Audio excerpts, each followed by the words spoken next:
Déjà, le thème, c'est bâtir autrement. Je ne sais pas si vous vous souvenez, c'était quoi le thème de 2021. Est-ce qu'il y a des gens qui s'en souviennent? Lève-toi. Non, ça, c'était 2022, lève-toi. Mais en 2021... Me voici, envoie-moi. Oui, c'est ça. C'était Me voici, envoie-moi, avec ce passage d'Ésaïe où il y avait eu une grande vision et là, il avait répondu à Dieu. Dieu avait dit, qui enverrai-je, qui sera notre porte-parole? Et Ésaïe avait dit, me voici, envoie-moi. Donc, ça avait été une année d'activation en 2021. 2022, c'était la vision Lève-toi avec ce passage d'Ésaïe 60 qui dit, Lève-toi, brille. Et maintenant, cette année... pour ceux qui ne savent pas, c'est le pasteur Mathieu qui prie toujours avec son épouse et son équipe pour voir quelle va être la vision annuelle pour l'Église Le Centre et qui va s'appliquer aussi à tous les campus. Puis moi, qu'est-ce que j'aime faire? C'est qu'avant même que le pasteur Mathieu me partage sa vision, j'aime prendre un temps à part avec Dieu pour dire, Seigneur, c'est quoi ta vision pour cette année?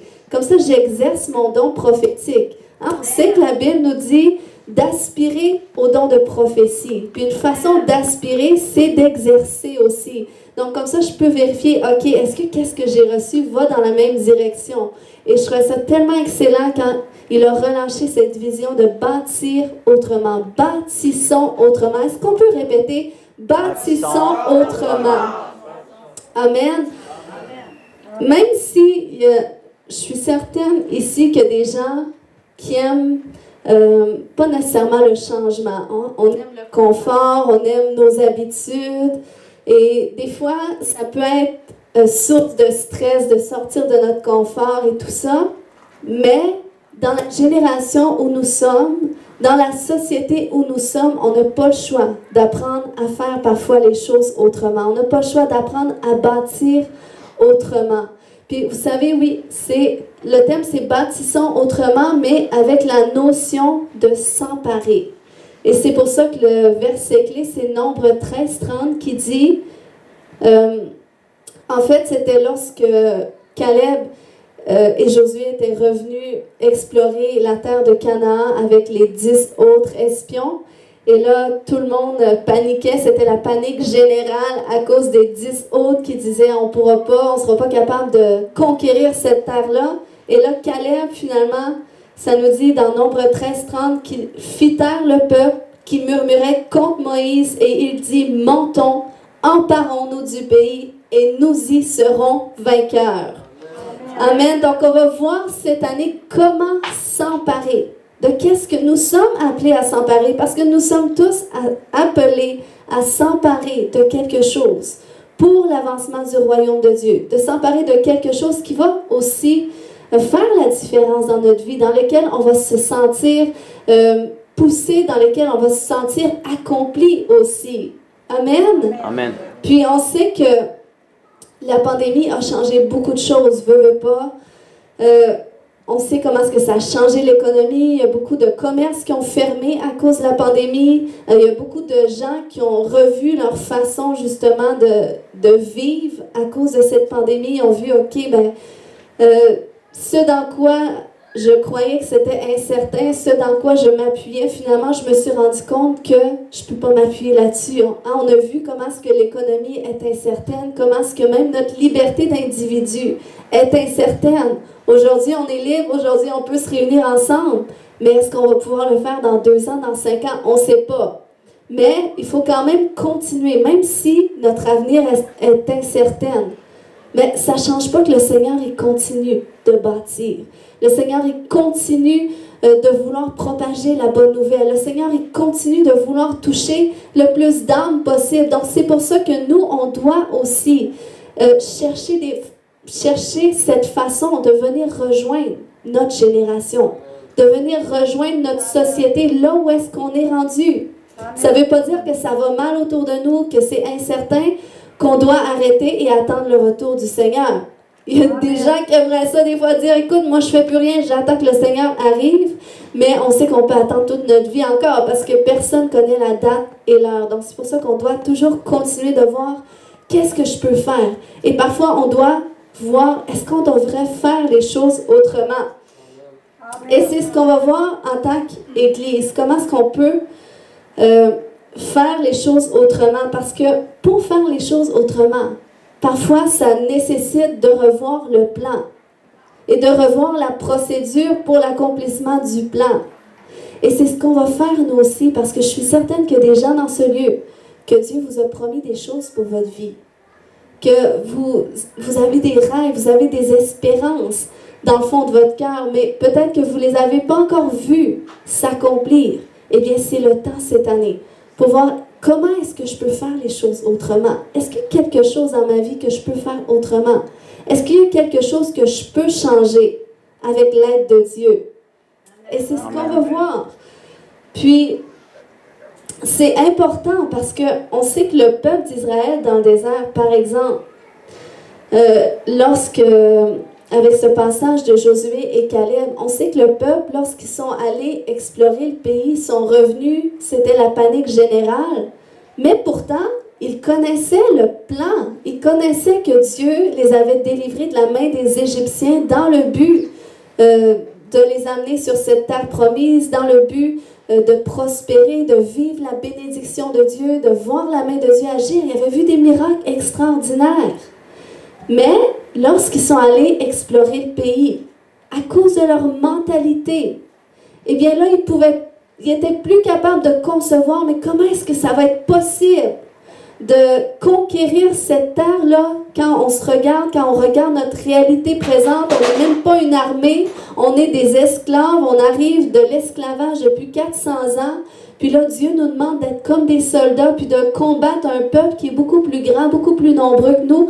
Et là, ils paniquaient, ils n'étaient pas capables de concevoir. Mais souvent, on doit comprendre ça en tant qu'enfant de Dieu, que souvent, lorsque Dieu nous promet quelque chose, lorsque Dieu veut faire quelque chose de particulier dans notre vie, même dans notre famille parfois, eh bien, souvent, ça va être difficile de concevoir la façon que Dieu va s'y prendre. Parce que parfois, ta réalité est complètement différente de ce que Dieu dit qu'il va faire.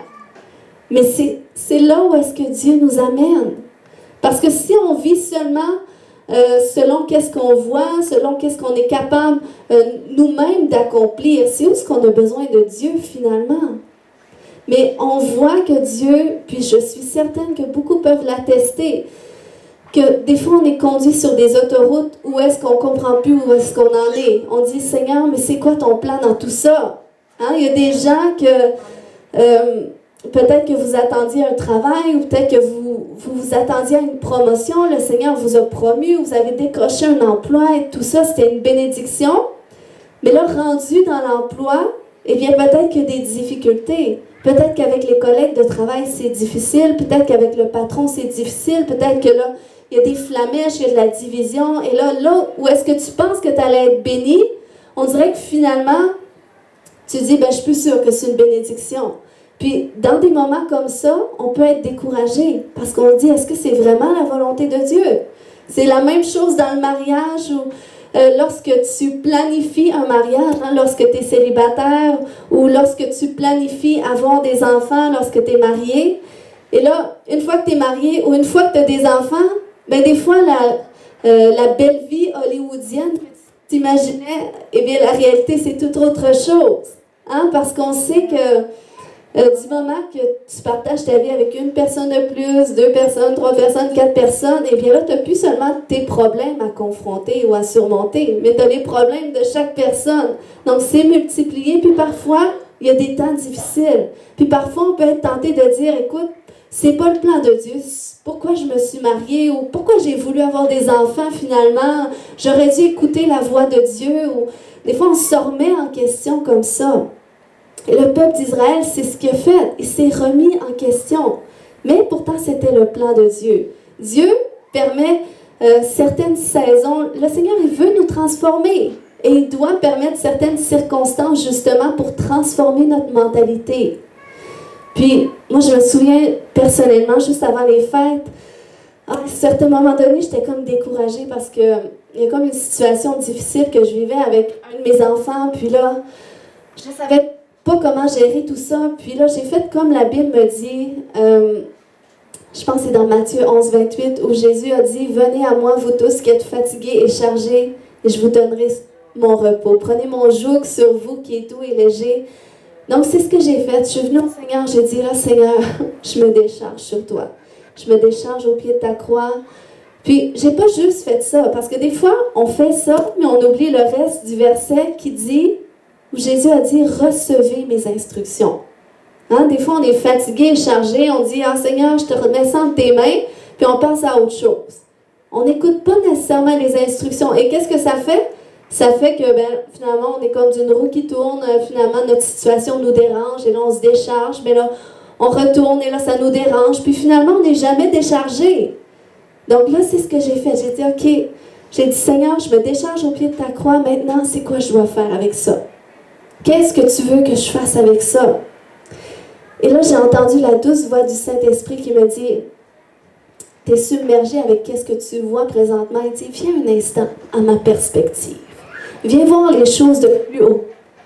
Et là, juste le fait d'aller voir les choses à la perspective de Dieu. Là où est-ce que je voyais la tempête, je voyais pas où est-ce que je m'en allais.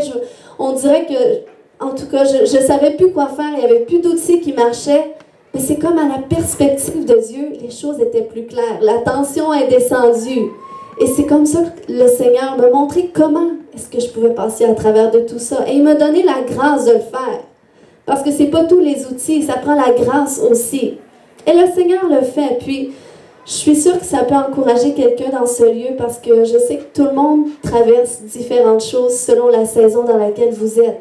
Mais Dieu nous appelle à sa perspective, à regarder les choses de sa perspective et à voir comment est-ce qu'on peut traverser. Qu'est-ce qu'on vit. Amen. Amen. Donc, ce matin, dans cette vision de bâtir autrement, je veux partager 4 choses, entre autres, qu'on va faire cette année pour que ça vous donne une idée de c'est quoi le but de cette vision-là. Puis, je vous dis, c'est vraiment très, très général parce qu'on sait qu'on va vivre toutes sortes de choses cette année qui ne sont pas nécessairement prévues, mais que Dieu, en cours de route, va se manifester, va se révéler, va nous diriger. Mais c'est pour vous donner une idée. Puis en même temps, si on relâche la vision comme ça, surtout avant cette semaine de jeûne et de prière, eh bien, c'est pour que vous puissiez amener ça devant Dieu aussi, pour dire, Seigneur, comment est-ce que je devrais bâtir autrement? Qu'est-ce que je peux faire autrement dans ma vie pour me rendre du point A au point B, pour voir tes promesses s'accomplir dans ma vie? Puis, dans cette vision, premièrement, qu'est-ce qu'on va faire cette année? On va faire du travail sur soi. Hein? Qui aime faire du travail sur soi? Est-ce que je suis la seule? Non? OK. J'espère. Qui dit faire du travail sur soi, dit de permettre au Saint-Esprit de renverser des murs qui sont parfois là, qui sont parfois bien ancrés. Et lorsqu'on permet au Saint-Esprit de le faire, laissez-moi vous dire qu'on avance plus rapidement que lorsqu'on essaie de tout gérer, de tout faire par nous-mêmes. Puis, faire du travail sur soi peut nécessiter parfois de passer par des processus de guérison intérieure parce qu'il y en a qui ont été blessés. Puis moi, cette année, je ne veux pas que mes blessures du passé puissent me limiter à rentrer dans les promesses de Dieu pour ma vie. Puis, faire du travail sur soi peut parfois nécessiter de passer par de la délivrance. On voit beaucoup de gens que le Seigneur délivre, que ce soit dans nos services, que ce soit dans nos rencontres de thérapie par la prière, parce qu'on fait ces choses-là dans ce lieu. Parce qu'on sait que même si tu es chrétien, même si tu es converti à Jésus, eh bien, il peut parfois y avoir des liens spirituels qui sont encore attachés à ta vie.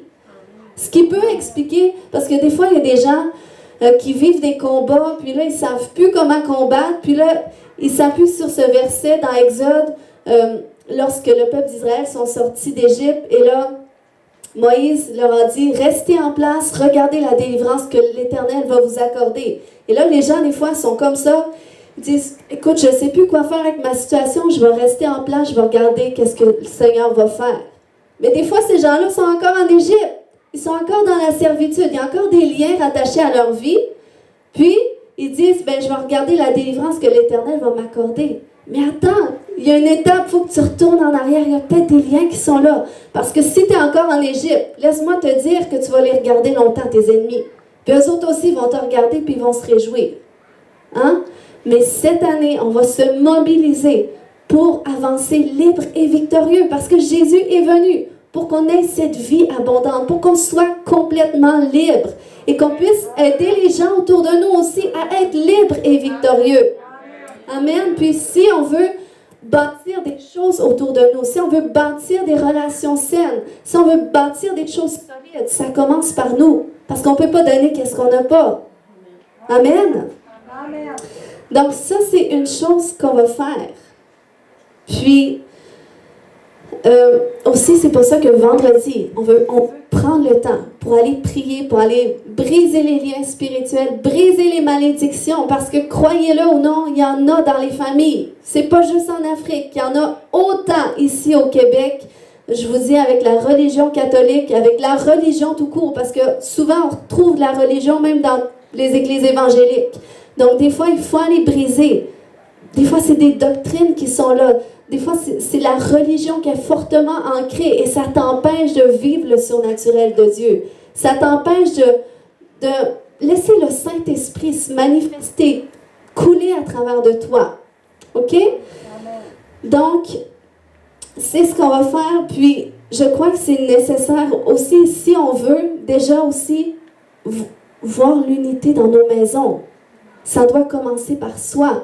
Et je crois que cette année, le Seigneur, peut-être que vous vivez des difficultés dans vos familles, peut-être que la division, peut-être que c'est difficile, mais je crois que le Seigneur veut rétablir l'unité, même si pas tout le monde est croyant.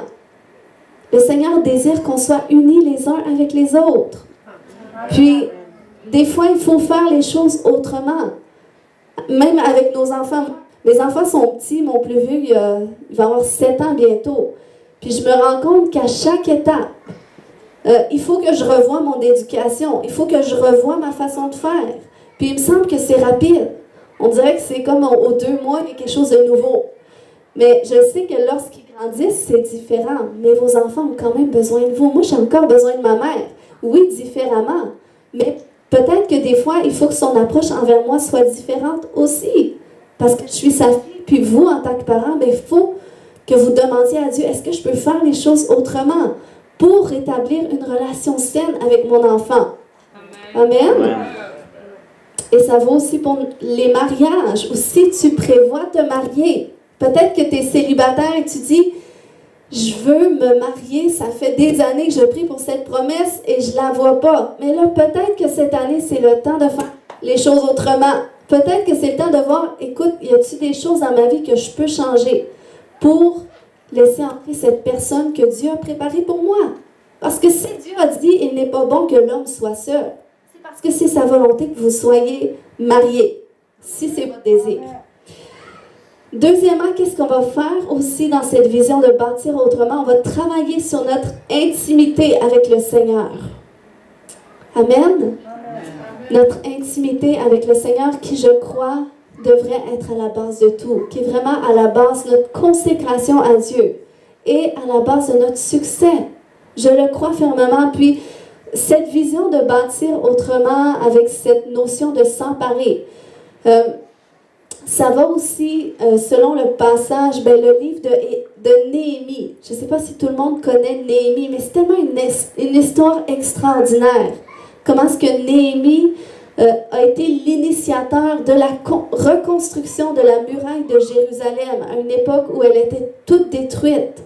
Dieu a utilisé Néhémie pour initier la reconstruction. Il n'a pas fait tout seul, il a seulement initié le pas et le Seigneur a agi. Le Seigneur a pourvu les gens pour qu'ils puissent reconstruire ensemble. Puis ça a été toute qu'une histoire. Puis vous savez, cet homme-là, extraordinaire, qu'est-ce qui le démarque? Lorsqu'on lit le livre de Néhémie, ce n'est pas son leadership ou sa détermination ou son courage, mais qu'est-ce qui le démarque vraiment? C'est son intimité avec le Seigneur. Parce que cet homme-là, déjà lorsqu'il a appris la condition de la muraille de Jérusalem, qu'est-ce qu'il a fait? Il a tout de suite amené ça devant le Seigneur. Et devant le Seigneur, il était comme plein de désolation, puis il s'est mis à prier Dieu, à chercher la face de Dieu. Et c'est dans cette intimité avec Dieu que le Seigneur lui a donné l'audace, lui a donné cet appel pour la reconstruction. Je vous dis, tout se passe dans notre intimité avec Dieu. Et qu'est-ce qui est intéressant aussi, c'est qu'avant même que Néhémie entreprenne la reconstruction, avant même qu'il en parle aux gens à Jérusalem, qu'est-ce qu'il a fait? C'est que durant la nuit, il est allé voir l'état des lieux. Il est allé voir la condition des lieux. Et ça nous parle. Durant la nuit, c'est comme le lieu secret. Là où est-ce que personne voit tes pleurs. Là où est-ce que personne voit ton intercession. Là où est-ce que personne voit ton cœur à part Dieu. C'est un endroit tellement primordial qu'on doit apprendre à bâtir et à solidifier aussi. Parce que je crois que notre comportement quotidien, notre façon de vivre, la réussite de nos projets dépend de qu'est-ce qui se passe dans le lieu secret, dépend de la condition de notre intimité avec Dieu. Amen. Et il n'y a personne que le Seigneur condamne ici, vous savez, parce que des fois, oui, on est plus préoccupé dans certaines saisons que d'autres, puis des fois, c'est comme on prend moins de temps pour le Seigneur, puis le Seigneur ne condamne pas ça. Puis je veux le dire ce matin parce que je sais que l'ennemi aime condamner, aime dire, ah, regarde, tu es en train de t'éloigner de Dieu, tu ne prends pas assez de temps avec Dieu, ou Dieu s'éloigne de toi, puis tu ne seras pas béni parce que tu n'as pas assez prié. Non, ça c'est le diable qui met ça. Mais le Seigneur nous attend. Je veux juste vous dire que le Seigneur vous attend. Il vous attend patiemment, il vous attend joyeux, il est heureux comme le papa du fils prodigue. Il est content, il vous attend comme ça à bras ouverts. Parce qu'il sait qu'il y a des choses qu'il veut déverser dans votre vie. Et puis, durant cette semaine de jeûne, c'est un temps pour faire un reset spirituel. C'est un temps pour revoir vraiment cette fondation-là avec notre intimité avec Dieu. Et le Seigneur va faire quelque chose d'extraordinaire. Je le crois. Amen. Amen. Ensuite, dans cette vision de bâtir autrement, on va voir en tant qu'Église comment être équipé davantage. Parce que je crois que le Seigneur ne veut pas seulement qu'on soit un troupeau de moutons, mais il veut qu'on soit des brebis convertis en lions.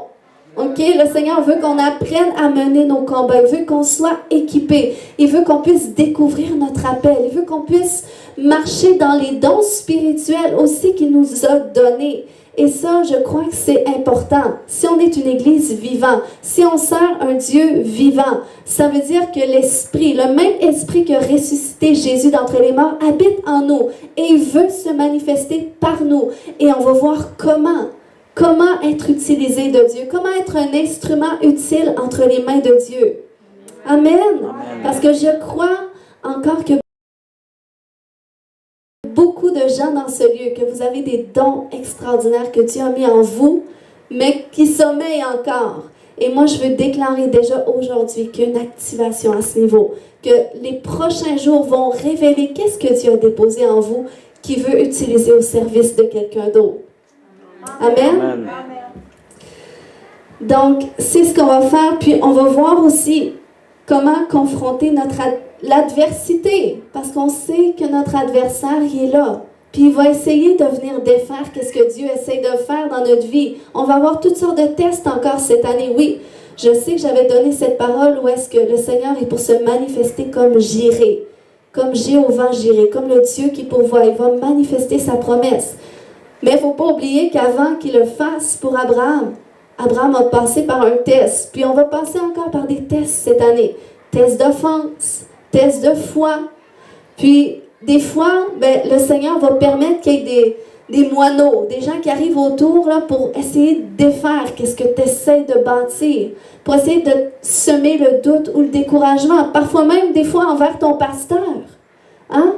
Les petites pensées de critique ou les gens qui disent « Ah, t'es sûr que tu es au bon endroit » ou que ce soit envers votre Église ou envers les projets que Dieu vous met à cœur. Donc, c'est pour ça qu'on doit apprendre justement à protéger qu'est-ce qu'on bâtit. On sait que Néhémie, lorsqu'il est allé reconstruire la muraille, eh bien, il y a des gens qui sont arrivés autour pour essayer de défaire qu'est-ce qu'il faisait. Il y a eu beaucoup d'adversité. Mais Néhémie ne s'est jamais laissé abattre. Pourquoi? Parce qu'il y avait une intimité solide avec Dieu. Et lorsque tu as une intimité solide avec le Seigneur, tu es capable de différencier sa voix de la voix de l'ennemi. Donc, tu ne succomberas pas à quel que soit le négatif qu'on te dit, quels que soient les doutes qu'on essaie de semer en toi. Tu vas avoir cette force pour t'appuyer sur qu'est-ce que Dieu a dit et tu vas continuer d'avancer. Et c'est ce que le Seigneur veut faire dans notre vie. Parce que des gens qui jouent au yo-yo, tantôt c'est ça, tantôt c'est ça, tantôt c'est ça, tantôt sont là, tantôt sont pas là. Mais le Seigneur, il veut que vous ayez dans une direction et que vous soyez fermement établis. Et c'est comme ça qu'il va pouvoir vous faire croître. Imagine si tu prends une carotte, tu la ressèmes toute l'été dans un autre trou. En vas-tu pousser? Non. Mais si tu la laisses là et tu permets que justement qu'elle passe à travers les intempéries, elle va quand même être là parce que les racines, ils continuent toujours quand même de s'approfondir. Amen. Je ne suis pas experte là-dedans. Je vous dis, c'est Martin l'expert là-dedans. Amen. Donc, cette année, on va voir comment est-ce qu'on peut être équipé. Et qui dit équipé, dit aussi approfondir notre connaissance de Christ. Approfondir notre connaissance de la parole de Dieu. Parce que c'est lorsqu'on approfondit notre connaissance de Christ qu'on se découvre en lui. C'est là où est-ce qu'on apprend vraiment à se connaître, nous aussi, et à connaître comment est-ce que Dieu veut faire avec nous. Et c'est là qu'on apprend aussi comment confondre notre adversité. Parce que lorsque tu connais le Dieu que tu sers, lorsque tu connais l'autorité que Jésus t'a donnée, tu ne crains aucune forme d'adversité. Amen. Amen. Quatrièmement, on va trouver des façons stratégiques en tant qu'Église pour rejoindre les âmes en 2023. C'est vraiment un fardeau que j'ai à cœur d'aller davantage. Je sais qu'avant que 2023 arrive, on a fait d'autres activités en tant qu'Église pour rejoindre davantage la communauté, mais je crois qu'en 2023, ça va être une autre tournure.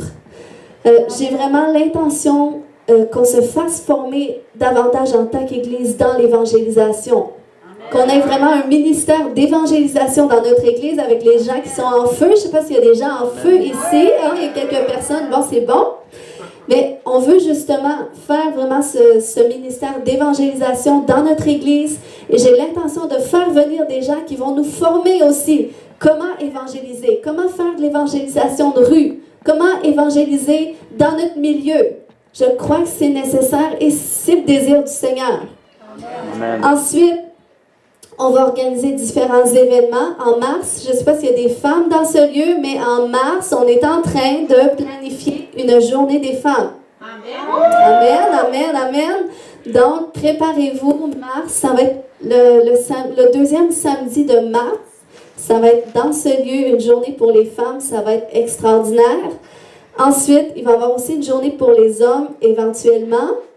Je veux aussi organiser des soirées de témoignages, par-ci, par-là, parce que, vous savez, il y a des témoignages tellement extraordinaires dans ce lieu. Je sais aussi qu'il y en a que je n'ai pas entendu, que j'aurai l'occasion aussi. Mais, je prends juste exemple. Je ne sais pas si tout le monde savait, mais mon frère puis ma mère sont à Abidjan, en Afrique, présentement, en Côte d'Ivoire. Puis, je ne sais pas si vous avez vu passer sur Internet, en tout cas le témoignage que mon frère a partagé, mais je vous dis, je pleurais comme une madeleine. Je pleurais tellement. Je pense que mon mari pleurait parce que je pense qu'il pensait que je pleurais parce que j'aurais aimé ça être à sa place.